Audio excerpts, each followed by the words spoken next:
Well, tonight I'm real excited to have back Marina Richie. Marina came 2 years ago and talked about the book that we just gave away about the belted kingfisher. It's an amazing book about, searching for the belt. You get an interest in a bird and you just start following it and getting all kinds of information and learning things that maybe no one else knew about the bird. Well, that's kind of what Marina did with that first book.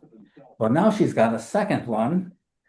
This is about H.J. Andrews Forest, which is an amazing place. I've been there in the Mackenzie River Trust. I had a bunch of us go up there and visit that place. Well, Marina went there and did a whole lot of work in these very tall trees. I believe you even climbed one of those tall trees. Oh boy, amazing. Well, I should tell you too that she's also the winner of the John Burroughs Medal for Distinguished Natural History Writing and also the 2022 National Outdoor Book Award. She's written many essays, blogs, and poems, and I'm just real excited to have her. So let's give her a nice warm welcome.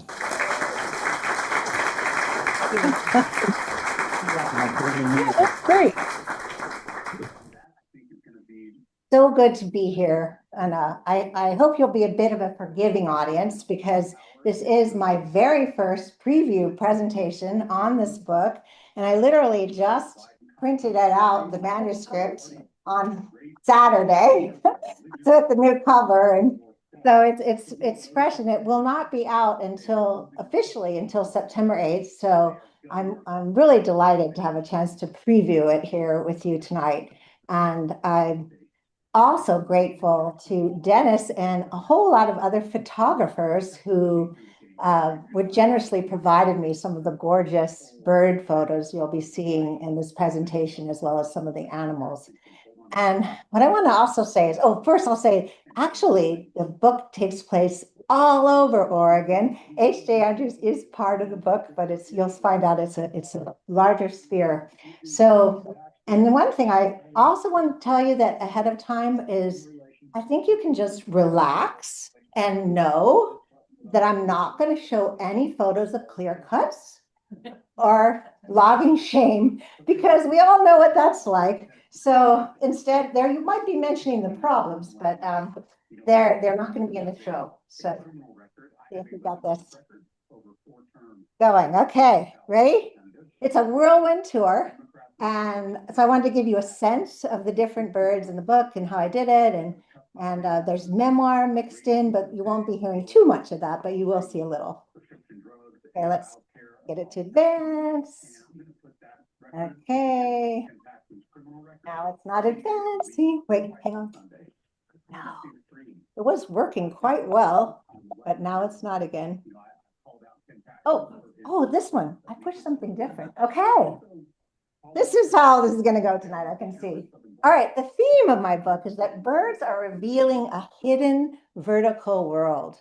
You know, how many of us have spent time just craning our necks like this person in the show here in this photo? She's counting marbled merlets. We were in Cape Perpetua, but you get pretty sore doing that. But just imagine if you could fly up on the wings of a bird into this expansive three-dimensional place. So my book takes you from understory to midstory to overstory.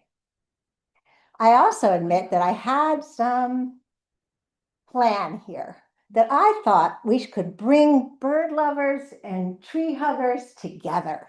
And what a powerful alliance that will be for defending the places we love. And this is Brock Evans. He's a real ancient forest protector, just turned 89 last weekend. He's a champion of longtime Sierra Club and saving the wild. So I put him up here as my tree hugger. And so that's part of what's going on with this book. Well, why a feathered forest? Well, I had this idea, and you probably have noticed when you're out in a gorgeous ancient forest, it's pretty feathery. There's lots of cedars and ferns and moss. But then there's other aspects of a feathered forest that are a lot like birds, like bird feathers. Things are interlocking. They sort of zip and unzip, and they're dynamic, and there's life upon life. In this case, this is a feather from a great horned owl feather that was picked up by a little boy when we were in Opal Creek last year. And you can see there's little eggs on it. And in some ways, it's flying like a bird, that forest. So without even moving. And I did have a kingfisher photo in there, notice. I'm sneaking kingfisher photos in because they're still my bird. And here I am on my climb that Dennis mentioned. I had a real epiphany about what I wanted to do with this book when I had the chance to go up and climb this tree with Nina Ferrari. I'm actually in the top up there in that picture, higher up. I got to go first, and Nina is below me on the second rope, rescuing me pretty much there in case something did not go well.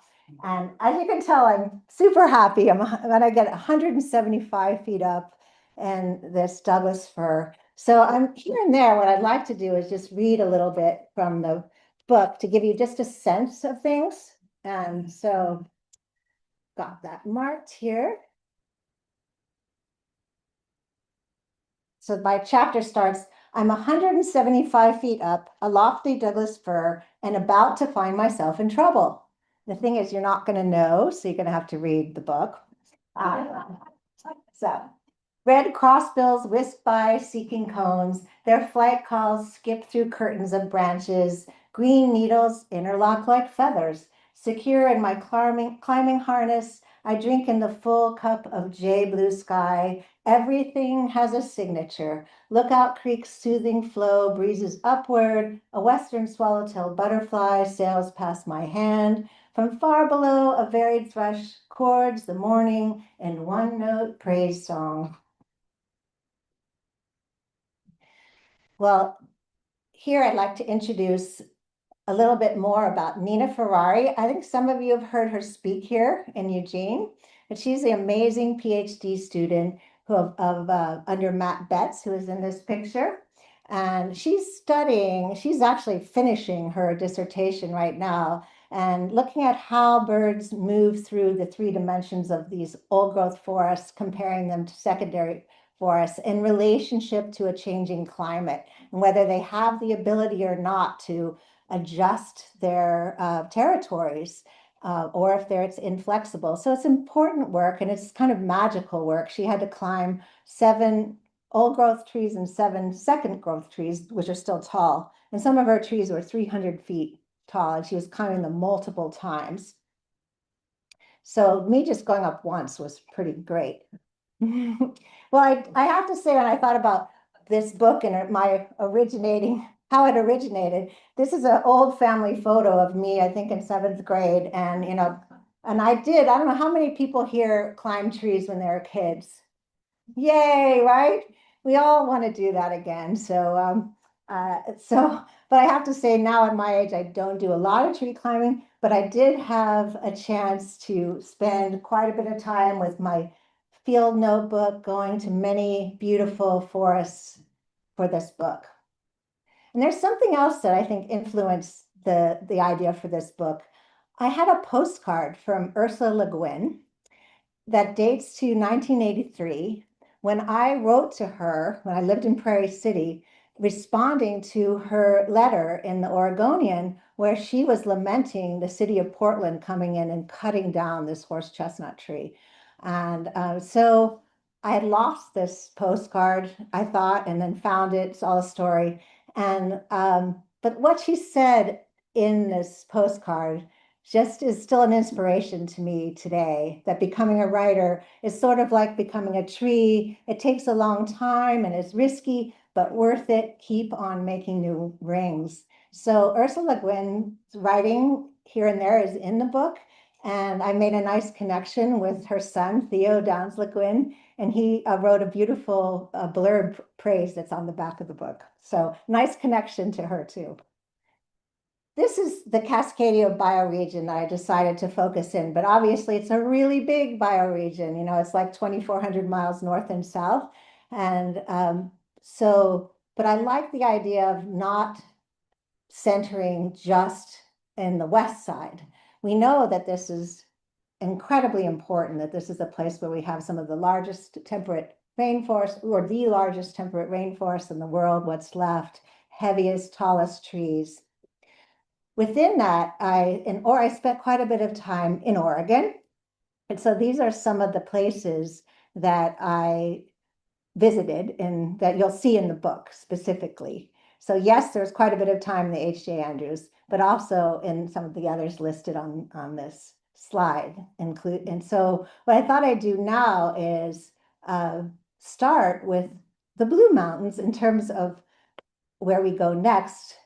But first, I'm going to talk a bit more about climate refugia, because that's a key part of the book and what the birds are revealing. And climate refuge is actually a geologic term for places that escape catastrophic changes. And now that term is really being looked at for the time we're living in. So you can think of them as lifeboats for biodiversity coming to shore when the storm is over. And what I'm looking at in my book is how the feathered forests these are leading to different facets of the climate refugia. And especially how with so many towering trees and species and sizes and it's a bit like being in a deep swimming pool. And so as you go from the warmth all the way down to the layers to the bottom, it's cooler and very cool. And that's important in the time we're living in, and it's making all the difference. And you won't find that in logged and simplified forests. And then down at the bottom, there's these refreshing microclimates created by springs, creeks, and mossy fallen trees, even rockfall. I also find climate refugia by going to the roadless areas. And I definitely want to bring those up tonight because we are all going to have to, birders and tree lovers alike are standing up to protect the roadless area rule right now. This map I'm showing is of the roadless areas in Northeast Oregon. And the dark greens are protected as wilderness, the pink are unprotected. And the reason why they're giving climate refugia, and it's not enough to just have the wilderness, is that climate refugia there's connectivity involved. We need intact ecosystems, biodiversity, sources of our water. So that's another place of refugia.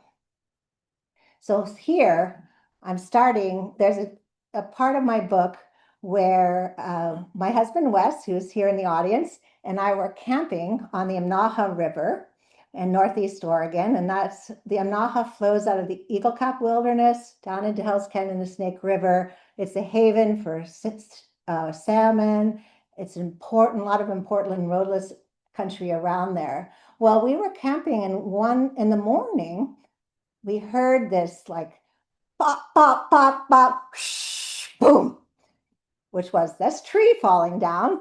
And it sounded really close by, but it was hard to find. And when we did, we saw this immense Douglas fir had pulled away part of the bank. And what I thought right away, since I've looking at this book, is, oh, we don't have to climb the tree to get to the top. We can just wade the river and go look what's in the top, right? So it was very exciting. We got our beaver sticks and we waded across the river, and this is what we found in the top. Well, the garter snake might have shown us, but as you can see, there's a hoof and some fur and some bones, and way up in that treetop was an elk calf, a dead elk calf, right? Who do you think, what happened? Oh, eagle, that's right. Did you say cougar? Yes, that's the consensus, that it would be too much for an eagle, but a cougar could do it. And they sometimes do take their prey up off the ground so that coyotes and others wouldn't. But my point in showing this is just what we don't know. Here we are just walking along on our gravity, tethered to the ground, looking around, and there's this world above us we don't know what's going on up there. Another key part of my book is that birds reveal and depend on a messy forest. So I'm a huge fan of messy forests, and they are nurse logs and springs and complexity, lots of species of trees at every stage. We love the dying, the dead, the beetle filled. Yes, and that birds are taking us to all these places. So I love this slide. So Janice Reed, who took this photo, studied spotted owls for decades under Eric Forsman. And she found, and I'll talk about this some more later, of how the spotted owls move through that vertical forest for their different needs. It's not just the big trees. So here there's a pair taking cover in these protective branches, massy branches of an incense cedar. And now, before I go any farther, I have the great joy of sharing these photos from Dave Hermetishuk. I think I had his name right. I wrote it in my notes, but he is an incredible photographer and will be showing his film at the upcoming Eugene Arts Festival, Eugene Film Festival, which if I can look it up here, I did write it down. See, now I'm not looking at my notes anymore. Knew that would happen. So, okay, hang on. Dave Harrisonchuk. His photos are going to be shown. His short film is from It Takes a Forest Project, and it's called A Forest Log, and it's going to be screened at the Eugene Environmental Film Festival at the Eugene Art House on June 3rd at 6:30 p.m. So I just wanted to let you know he's an incredibly talented filmmaker and photographer. So here's another one of his. These are all in the coastal ancient forest, what's left of them. And this, doesn't that just say it all? Tremendous, right? Well, I spent some time on the coast, and I don't know if some of you've been to the Cape Meares and the largest big Sitka spruce there. Well, I was camping for 2 weeks at Cape Lookout as part of my refuge I would take to work on this book.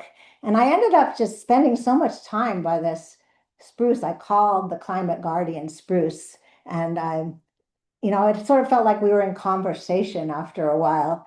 And that's where some of this comes from. Like, how many birds have nested, rested, fed, perched, hooted, warbled, and chattered right over here over all these centuries? And one of the things I do in the book is I do talk about individual trees as portals. And because I know that we all relate to individuals. And so if we can care about an individual big tree, then we can also make that step to care about all the ones we don't get to see. All right, here are the featured birds. So what I did is I chose selected birds. All of these have deep connections with the ancient forests, older forests, feathered forests. And so for the understory, there's chapters on each of these, the dipper, the Pacific wren, and the varied thrush. And the mid-story, the great gray owl, chestnut-backed chickadee, and there's actually 4 species of woodpeckers because I couldn't decide on one. They're just so wonderful. And then up top is the overstory birds, the box's swift, hermit warbler, marble murrelet, and the spotted owl. And then tucked over on the side is the Townsend's solitaire, because I decided I really wanted to have a chapter just on ancient junipers. Well, yeah, there is memoir mixed in here. And I had this thought, understory. That's kind of like your childhood, isn't it? How is that going for me? We've got the nurturing nurse logs in the forest. So not that I go into all of this in the book, but I had fun putting together this for you. So these are some family photos. At one point, there's me with a duck. And apparently, at that small, young age, I had very red hair then. That was my first word, duck. So there were adventures with my family of 5. I had 2 brothers, and with our Chevy 2 station wagon. My dad was the assistant superintendent of Mount Rainier National Park when I was 8 and 9 years old. We took trips to the Yosemite and the sequoias, and we were often barefoot and camping. So I have to say it was pretty good. And there was some fun humor too. So these are all in the state of Washington. Begin Divided Highway, Hiway, in Western Washington. This is over in Eastern Washington, watching out for rattlesnakes, danger high cliffs. That's my mom. So that's my beginnings. I'm just going to share a little bit of each of these birds, not all of them, but as much as I can. And the reason I'm showing this gorgeous photo by Jim Levades. I don't quite know how to say his last name, but he gave me a lot of photos. It's fantastic for this show. But look, the dipper is carrying moss, right? It's connected to the water. And I'm going to share. Can you hear that? Oh, that would be nice if you could hear the sound. Not coming to these super. Oh, you know? Okay. And don't you love the song of the Dipper because it's in the, even in the winter you hear them singing. And so here's a wonderful nest, mossy dome nest of the Dipper. And what I wanted to share, and I've got this in the book, I'm going to read just this little piece so I can get to it about the Dipper. This is when I need like, okay, here it is. Aha. So with this in mind, a denizen of the West's fast-flowing mountainous creeks and rivers, the Dipper is a guide to the reciprocity of flowing waters and wild forests. River quenches tree thirst, roots anchor, filter, and clean waters. Drifting leaves from riparian alders, maples, and willows feed insects that feed dippers, as well as fish that in turn feed kingfishers. When leaves stack up behind logs and rocks, they become lively islands of life. The streams are of the forest, gathering all that falls or blows into the currents. Lichens, moss, sticks, twigs, needles, leaves wash into the water to be colonized by microscopic fungi and algae that form a slimy biofilm underpinning freshwater food webs. The next star of the show, the Pacific wren, the down low lover of thickets and springs and lush spots. It's here.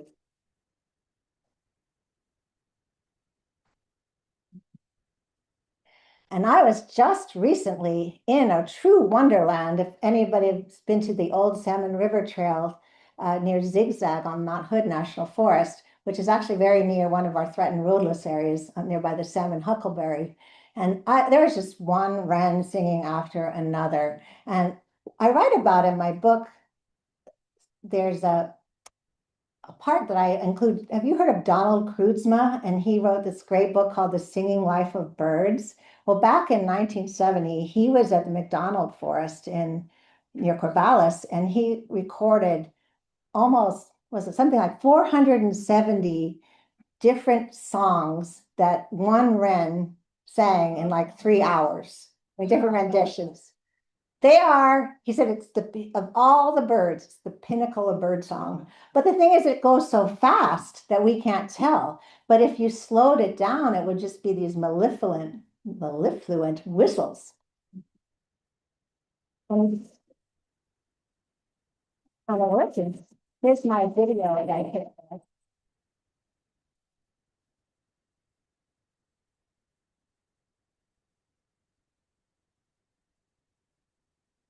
The other thing about the Pacific wren is that the Pacific wren cannot live in a clear cut at all. You will never, ever find one there. They are really tied to the ancient forest. Even though you may see them in other places, they only thrive there. And it's because they are really dependent on, that's exactly perfect Pacific wren habitat right there. See lots of down things, tangled, lush, hiding spots.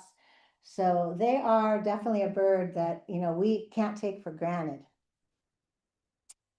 And when you are in the realm of the Pacific wren, you might even come across something pretty wild like this, which I write about.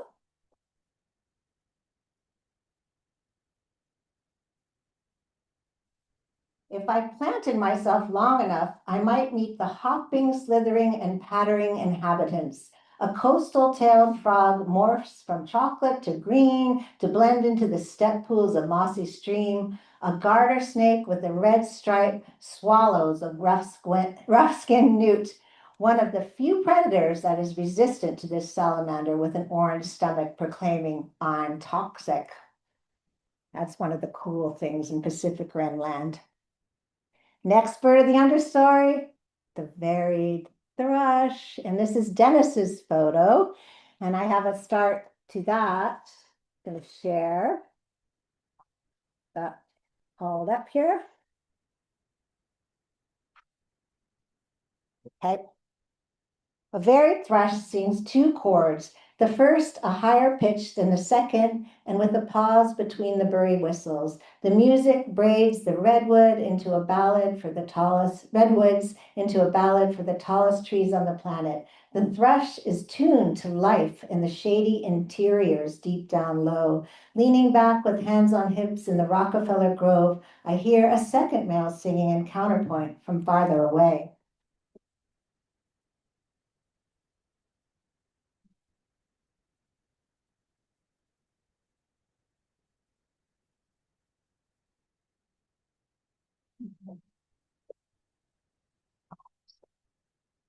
There.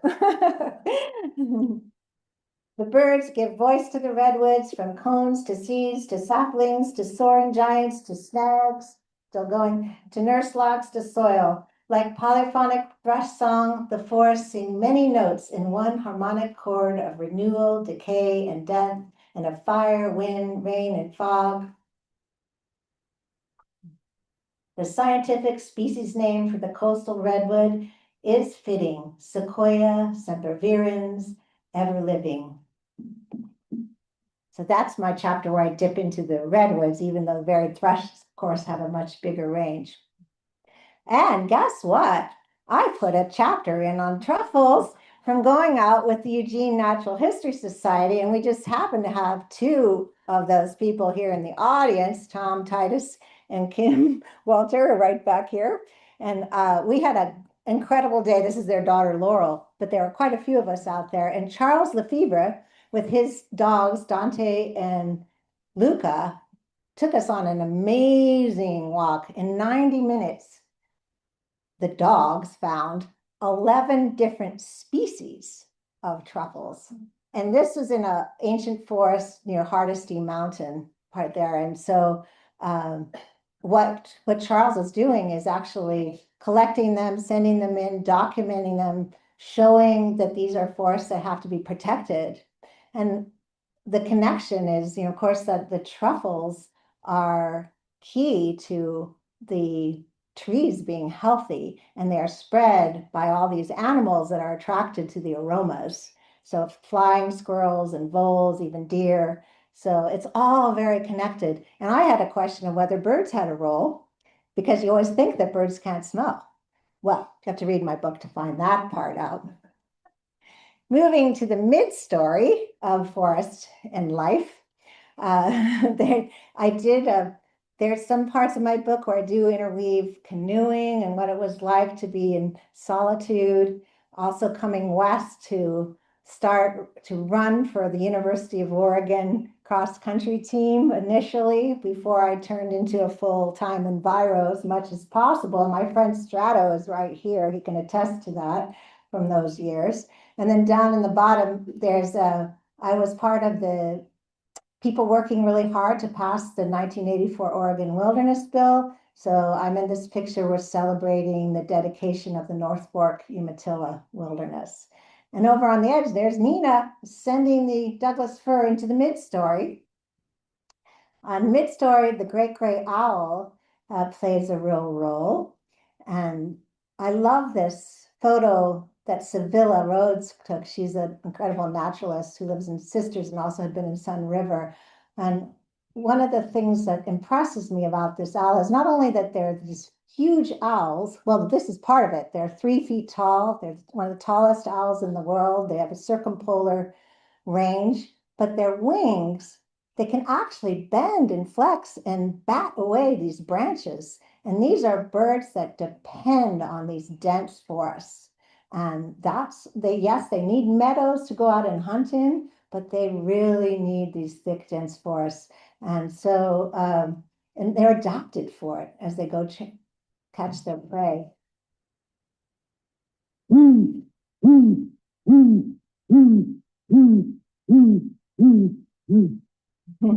the great gray owls, you'll find them in our state, in the Klamath, over in the Cascades and the Blue Mountains.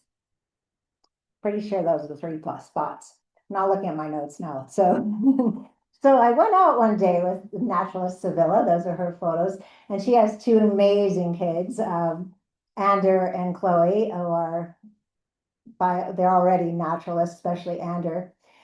One of the things I learned from Sevilla is this is her photo of a fledgling. You can see there's just it's just a small forest with a few downed trees over there. Those leaning trees are really important. So when owls, not just great gray owls, but many others too, they actually fledge before they can fly, in this case, 2 weeks. So they get down to the ground and they have to use ramps and ladders and whatever to get back up. So one thing she's noticed is when she's somebody who's paid a lot of attention, this is off near Sun River, to where the owls are. And when she sees these thin forests, when they go in and do take up everything off the bottom, there's no great gray owls. They're gone. So this is why we have to be careful with this widespread thinning. We got to thin the forest. And there's a lot of places that should not be touched, and there's good reason for that. Moving to the chestnut-backed chickadee, this is the bird that I follow for learning more about the arthropods. Here's the chickadee voice. And that's, of course, one you all find around here. But of all the chickadees, black-capped and mountain, this is the ancient forest chickadee. This one really does do the best, flies in these older forests. I had a wonderful conversation back and forth with an entomologist, Timothy Showalter. And right before the show, he sent me these photos of I said, do you have arthropods that are up in the canopy that I could show? And there's just this part of that hidden world thing. There's so many things up there that we don't know so he did studies back in the 80s and 90s in the 90s in the Andrews Forest, and they would climb way up in these tops of these trees and collect all these incredible arthropods.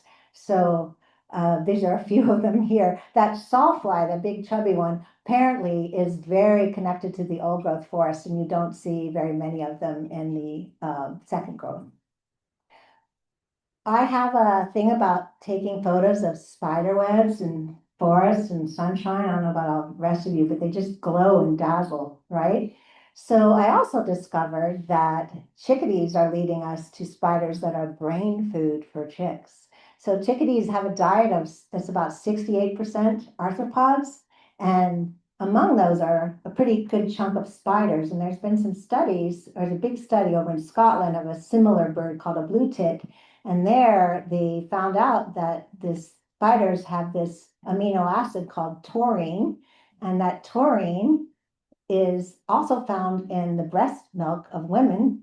So, and it has to do with brain development. And so they found out that these chicks learned faster and they were bolder. Not the chicks than the ones who hadn't. So I thought that was pretty cool. Little fun fact for you. Okay, moving on up to the woodpeckers. And this one I'm going to read to you because it's kind of fun. My woodpecker chapter. Woodpeckers play the music of afterlife. They tune the trees when they die and become snags. After sap stops flowing, when bark slips off, branches break, and heartwood decays, pileated, white-headed Lewises and blackback woodpeckers form a quartet. I chose these four species because of their differing connections to the life, death, and renewal of Cascadia's feathered forests. In classical music, a string quartet comprises two violins, a viola, and a cello. Drawing their bows across strings on instruments crafted from trees, the musicians do not play trios, solos, sonatas, or concertos. A string quartet plays string quartets. A snag quartet of woodpeckers plays snag quartets. A string, even if not gathered on the same stage. All but one are powered by strong neck muscles and beaks to drum distinctive rhythms on the forest's wooden instruments.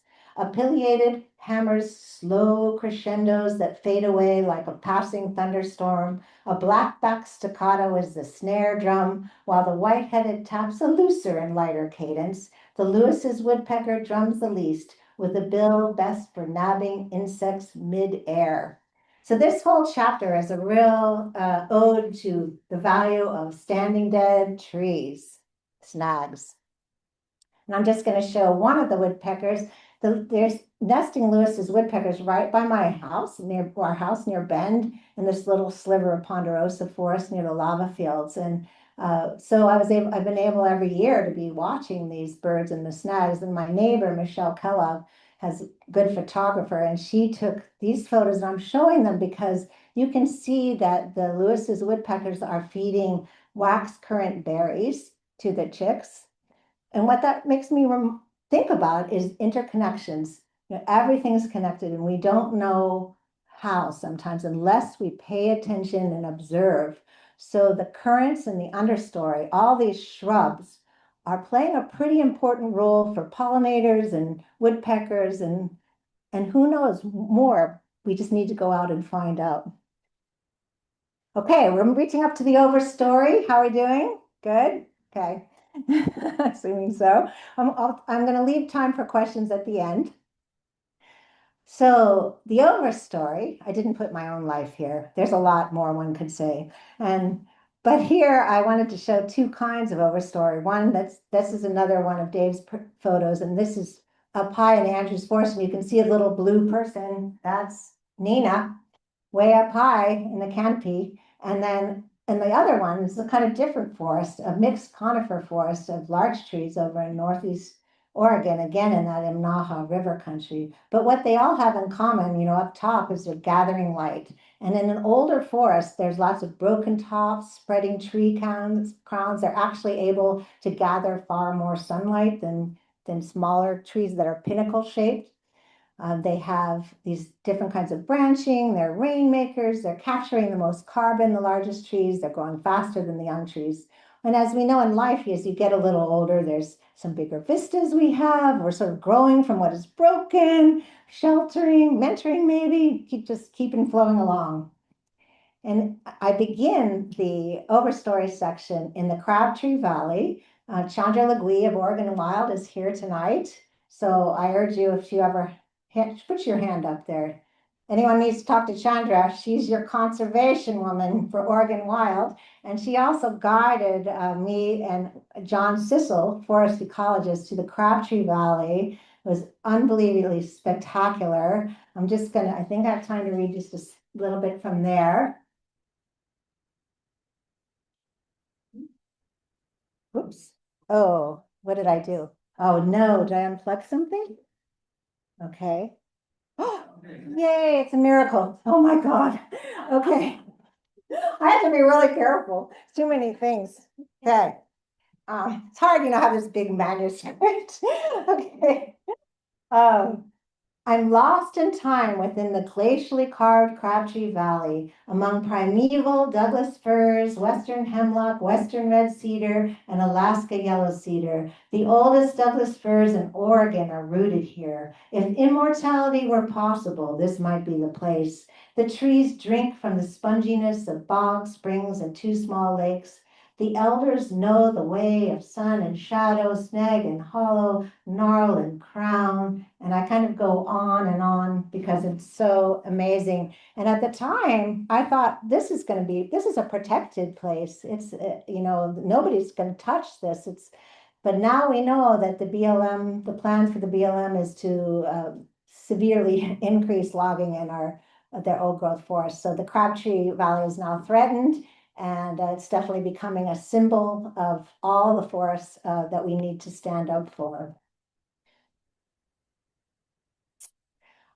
My first bird of the overstory is the Voxus swift, and I have had a lot of opportunity to be with these incredible swift counters of the Chimney and Bend, Marianne Cruz and Bob Johnson, who just finished up another season. They are out there night upon night upon night. And I write in this chapter about both keeping these old chimneys important and keeping the old chimneys so that boxes swifts can migrate all the way from Venezuela all the way up to into northern Washington and get into Alaska a little bit, British Columbia. Anyway, but really what they used to have were the big old trees all the way along. They would roost by the thousands and thousands in old big tree hollows. So my dream is that we have enough of those and keep returning them so that the boxes swifts will always know both chimneys and these old trees. And I'm going to show you this show. Okay, we're going to watch this film. Okay, ready? Look at this tree.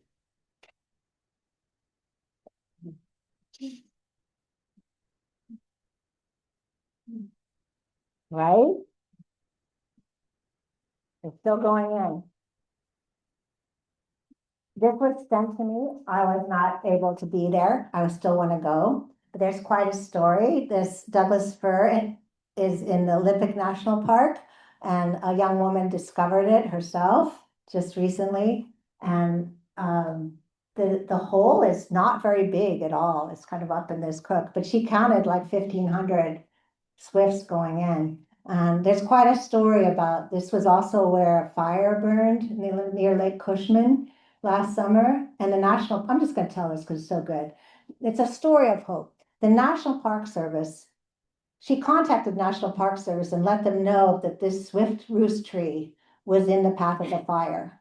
They went there, Park Service, and they put up sprinklers, they wrapped the tree, they just did mega effort to save that tree. And guess what? This year, just now this spring, the swifts came back into that tree because of that. And so that's like a good heartening story, isn't it? I love that. Hermit warbler really should be the poster bird, I think. A bird of the high canopies, endemic nester for the Pacific Northwest, and likes to nest more than often 150 feet up if it can. Likes not fragmented forests. So I was able to follow the hermit warbler. Oh, we're going to hear the sound first. I think this one might be a little soft. I think it's not going to show up. But it's a beautiful song for those of you who know. And sadly, I also am bringing in this slide because one of the people that I interviewed and who spent so much time studying hermit warblers was Hankyu Kim, and he just passed away in April, very suddenly, and he's young. And he came from South Korea, so he'd gone on to be a professor there. And he just did incredible, meticulous years of work in the Andrews Forest. And here he painted these decoys of hermit warblers and then would play calls because he didn't climb up the tree. Nina hadn't come along yet to do that work. And he was calling the hermit warblers down so that he could catch them in mist nets and put geolocators on them to track them. And so I know once he told me that they took 6 hours to catch one bird, So it's a lot of work. But his studies showed just how important these old growth forests are for buffering hermit warblers and other songbirds from impacts of climate change. And he had, definitive research showing, inside an old growth ancient forest compared to a younger forest, these declines that were happening were reversed. They actually did. That's just how important. Not only that they can stop the declines and reverse declines in these forests. This is just a quick show to us. I was fortunate to go out, and I don't know if any of you have had that experience, but if you get to go out with bird banders and hold a bird and open your hand and let that bird go, it's just, it's right up there with climbing the 175 feet up in the air. Marble Merlets, my whirlwind tour, we're almost at the end of the tour. So they, of course, have to be in here. How many of you have participated in the Bird Alliance Merlet count at Cape Perpetua? A few of you have. Well, we'll be talking about that more, but that's in my book. The marble merlets are on the endangered species list as threatened, and they're uplisted in Oregon to endangered in 2021. They nest, and they're very secretive.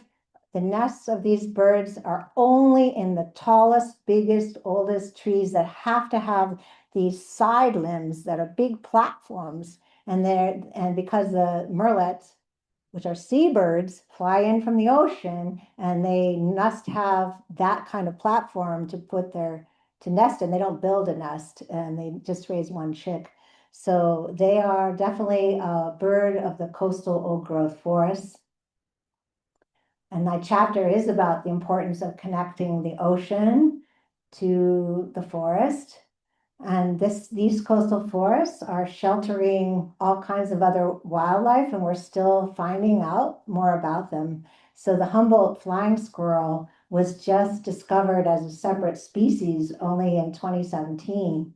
And the coastal martin, they thought was extinct in 1997. No, they thought it was extinct. And then in 1997, a small population was found again. They had been hunted, and then logging had been terrible. So these are very old growth dependent species. So the cool news is that there are some coastal martins, and some of them are in dunes, National Recreation Area forests. And there's a secret grove somewhere that will not be, no one's going to know because it's too important to save in Oregon forest somewhere. And there's one in Northern California. So I'm bringing that up because this is the way it is. We have to think about how could we even think about cutting down any of these trees when we're still finding so much new that we don't even know about. Well, in the Marble Murrelet survey at Cape Perpetua just this last year, I had a great time. Wes was there too. And this is Kim Nelson in the blue. She led our count. There were several different counts going on around Cape Perpetua. And the whole idea is to count marble murrelets coming in off the ocean to feed their chicks. They only have one chick per nest, and they're going back and forth with fish. You get up at dawn, and you listen to this wonderful sound of the birds. I think it's going to play. You kind of hear that soft. That's cute, cute, cute.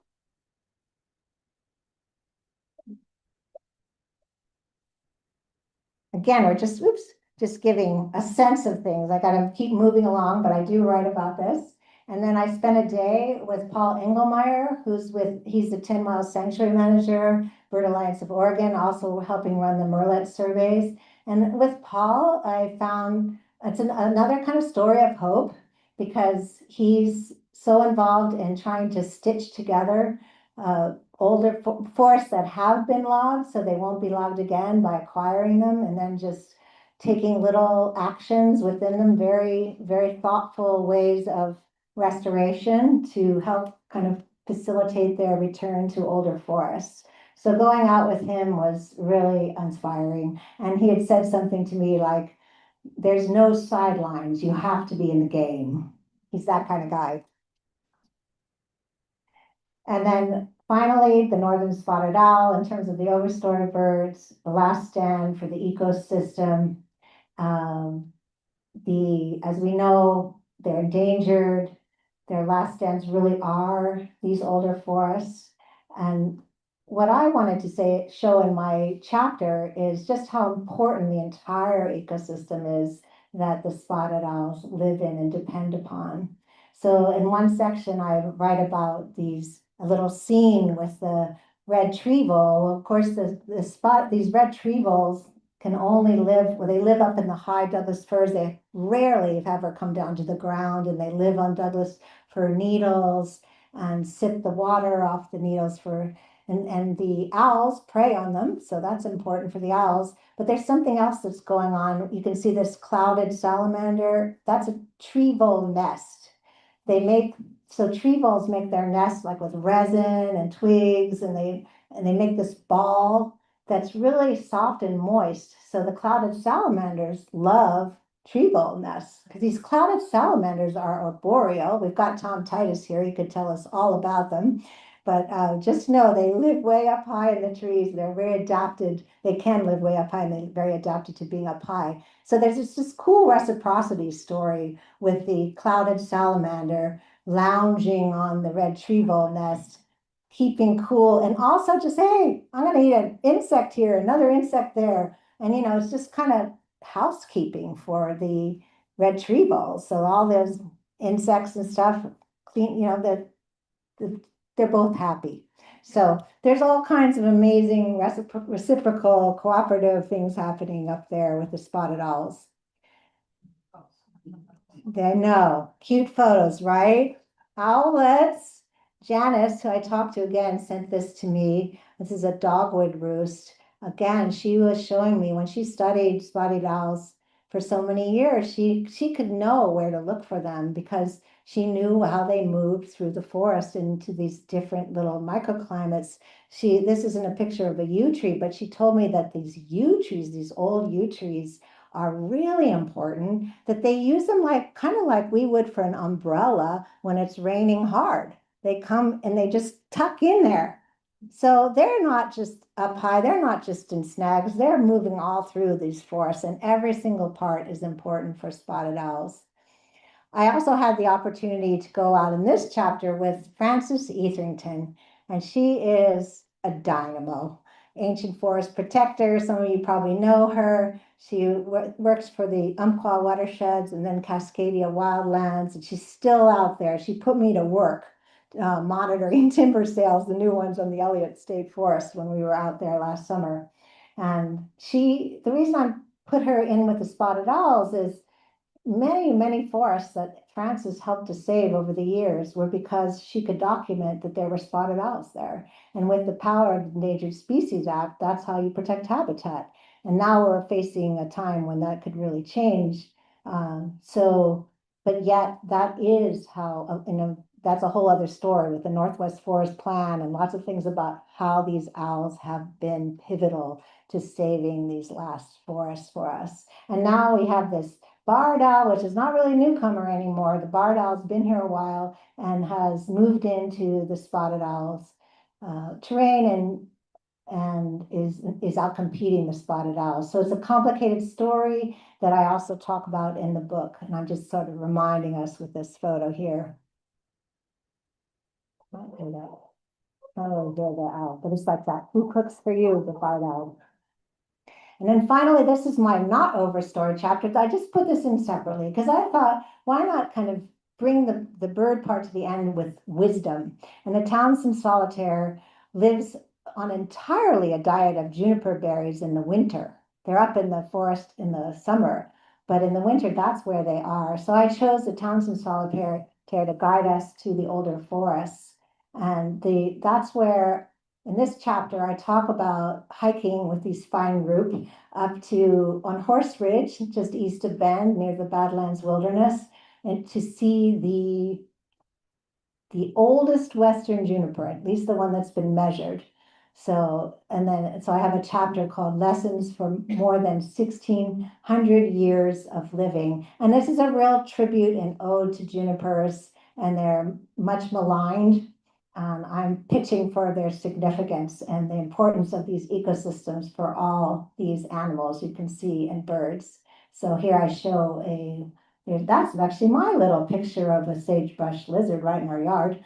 And then there's a bushy-tailed wood rat and a coyote and then golden eagle. And we've got a pinyon jay, which are really important for the birds that are in trouble that depend on these ancient juniper trees, and a Clark's nutcracker.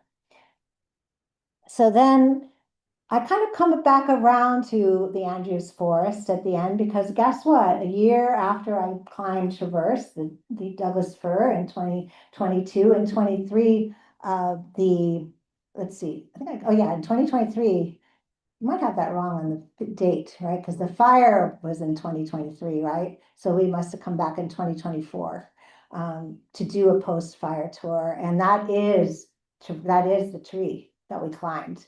Traverse, that one in the beginning. So Traverse, that tree was actually still had green needles on the top. So there is just this mixture, you become so attached to a tree in a place, but yet wildfires have shaped renewal for a long time.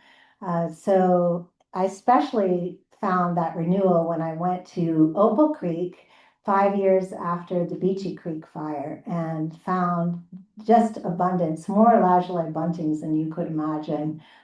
So I saw just beautiful renewal, and a lot of that had to do with it not being logged, not being touched, all coming back naturally. I'd like to return to Ursula Le Guin as I bring this to a close. I love this quote from her. Learn what can be learned in silence from the eyes of animals, the flights of birds, the great slow gestures of trees. And I think a lot of my book is about paying attention. It's about being out and noticing and then putting that knowledge and what we take to work to be protectors. So for the love of birds and wild forests, I hope you are going to protect and defend and act and join and support and celebrate wins like the 1.25% for wildlife. Isn't that terrific that we now have that passed? And this group had a lot to do with it, I know. Thanks to all of you. So that's giving all kinds of money to Oregon Department of Fish and Wildlife to help our species that have been so neglected in habitats and wildlife crossings and more. I had to put this in, right? Isn't that the best from Sibylla? Now, wouldn't it be great if we could just call on birds? Hey, land on that sign. Could you like emphasize that for us? So I do want to say that I believe, we hear of poster animals like the polar bear for climate change. Well, I think birds make terrific poster birds for saving our older forests. And there's a whole lot to choose one, and I'm sure you have your favorites. So at this time, I'm bringing it to close, and I'm going to just share that this is the sneak peek of what the outside cover of my book looks like. It's going to be a hardback. Yeah, it is pretty, isn't it? So I'm really pleased. I mean, literally, I just saw this on Friday. So, and with that, I want to thank you, and I'm open to questions.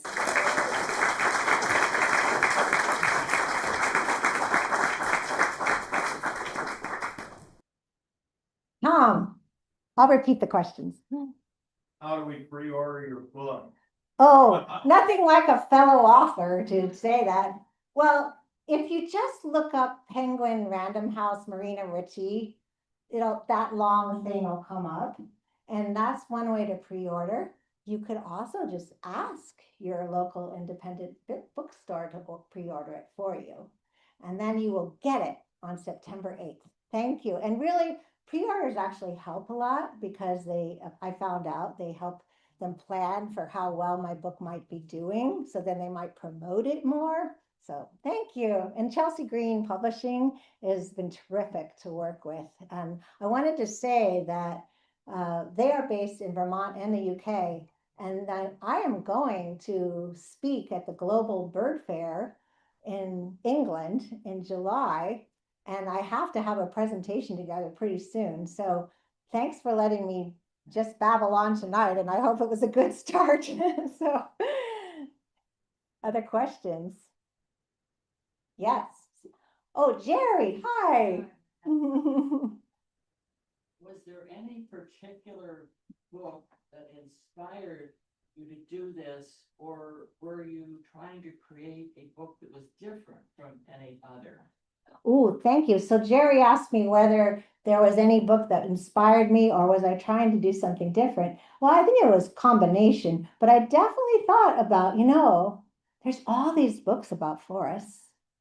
There's all these books about birds, but I don't really see any birds in book. And I really did have this idea that birds and trees could go together. And I did think like, I did love the Overstory, Richard Powers' book, and the way he wrote about that upper canopy. But I thought, well, there's so much more to it than that. And also I wanted to write nonfiction. So, but I definitely have a lot of books that inspired me for sure. And I wanted to say, actually, speaking of books, David George Haskell, who wrote my foreword, I just wanted to throw out his book because he wrote How Flowers Made Our World, and it just came out recently, and it is mind-blowing. Just how revolutionary it was. So I'm holding him up too. And he did inspire me. He wrote another book called The Forest Unseen that I read like a meditation. So yes. Other questions? Yes. Who designed the cover? Oh, thank you. Well, the artist name is Dana. What's her last name? It's on the cover. Oh wait, got it here. I should remember her last name. Dana Walton. And so she was an artist that Chelsea Green found, but I worked very closely in terms of I sent lots of photos. I talked about the different birds and where they should be, and that I wanted a snag and nurse log. Yeah, I'm pretty happy. Do you like it? Yeah, thank you. And thank her. Yes, Debbie.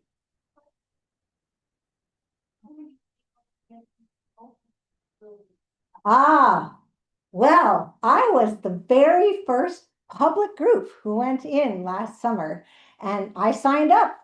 Any of us could have done it. And so, but I of course had the book as motivation. But last summer they brought a few groups in. You had to sign lots of waivers and liability and wear hard hats and all of that. And I'm actually I loved it so much that I'm going back this year. I'll be there pretty soon, weekend of June 10th, and they're having a volunteer birding monitoring weekend there, and I'll be speaking on the book in the evening and helping there. So I highly recommend. They're starting to get groups in there, and it is phenomenal to see. Yeah.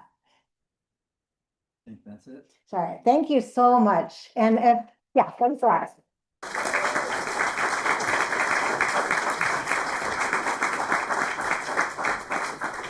That was wonderful.